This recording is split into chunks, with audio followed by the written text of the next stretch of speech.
Hello folks, this is Abe Shreve with Maps Coaching. I just wanted to take a second to explain some things about what we're calling the 15th protocol.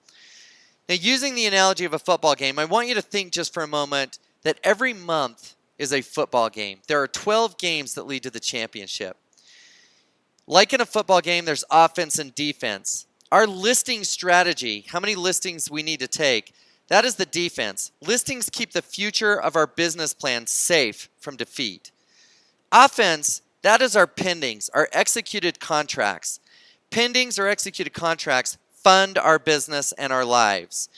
That's what we're going for. So on the 15th of the month, that is halftime. We're going to walk into the locker room, we're going to look at the scoreboard, and we're going to determine if we've done enough that we're going to win the game if we keep going. And if we haven't, we're going to make adjustments.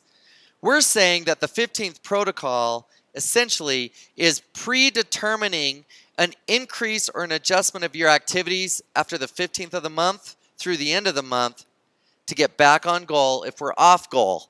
Now let's break down the offense and the defense. I want to go first to the defense. Now let's just say that in the first quarter, your goal for listings taken is 30.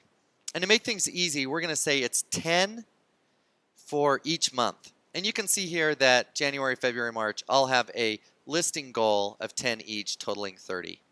Now, as we go throughout the month, we're going to be taking listings, right? Now, let's say that it's the 15th of January, and we've taken 6 listings. Now, this means we're going to ask ourselves, have we got half of our goal, at least 50% of our goal by the 15th? And in this case, we have. Right? The goal is 10. We've taken 6. We have 2 more weeks that we can get the 4 that are missing. Let's say, however, that it's the 15th of the month and we've only taken 3. We no longer have done 50% of what we needed to do on the defense. Our objective now is to increase or adjust our activities in a way that we have predetermined to go and get that 7.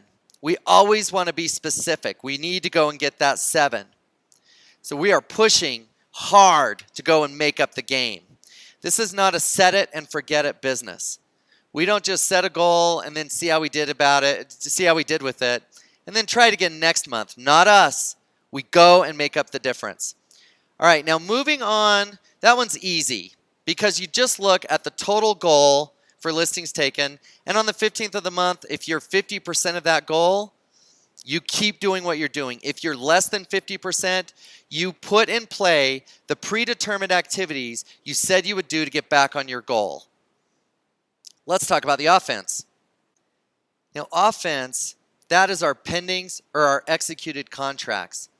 Now, let's say that we've got our closing goal of 10 closings per month.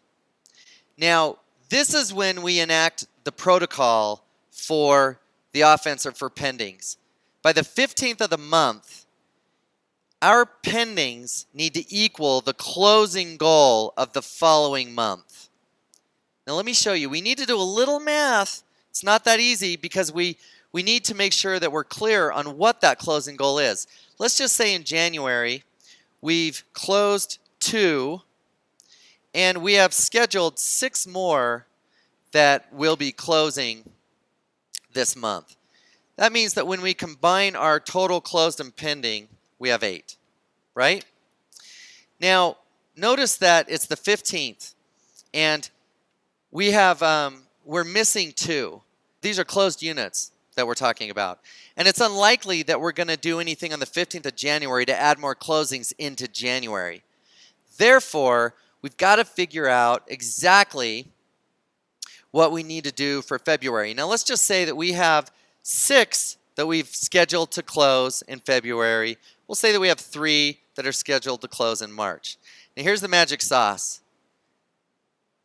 We need to figure out what the closing goal is for February because, remember, your business plan, it's a schedule for your money. And if we erase, we must replace. Now, in January on the 15th, we're going to make some decisions here. Our goal was 10. We've closed 2. We have 6 that are pending. When we combine what we've closed and what we're pending, we have 8. So we're going to reconcile this month right now. that means that we're going to change that 10 to an 8 because that's likely what we're going to end up with. Now in this case, it shows us that we have 2 that we have to reforecast. And in our case, we're going to put them both in February. So I'm going to go and change that 10 to a 12. I've now successfully reforecast my goal. Now to determine if it's time to enact the 15th protocol, in other words, to answer the question, are we on track to win the game or not, this over here needs to be 100%. See that? Must be 100% for the next month or we enact the 15th protocol. In our case, in February, we have a closing goal of 12. That means that this number here must also be 12. And it's not. It's 50% of what we need. We're missing 6. So our objective from here through the end of the month, remember it's only halfway through January, our objective is to go get 6 executed contracts. And to do that, we are going to do that through the 15th protocol, which are predetermined actions that we've established. We're going to do a call night. Everybody's going to add an additional 10 contacts to their daily lead generation. We're going to go do whatever we got to do and what we've set up. Now, what is the likelihood in this scenario that people know, our organization knows the names of those 6 people that we need to get under contract? I'm willing to bet we do. We know their names. So we're going to get hyper-focused on those names and what we have to do to move them forward. So folks, that is how we adjust the defense and the offense. If the defense is doing everything it needs to do to win the game at halftime, we're just going to keep doing what we do. If the offense is doing everything that it needs to do, we're going to keep doing what we do. However, if we need to adjust, we're going to. And I've just shared with you the math and how to do it. I hope this is helpful. And just remember, this is not a set it and forget it business. We don't sit back and wait to see how things turn out. We measure real time, and when needed, we go and get it and make the adjustments we got to.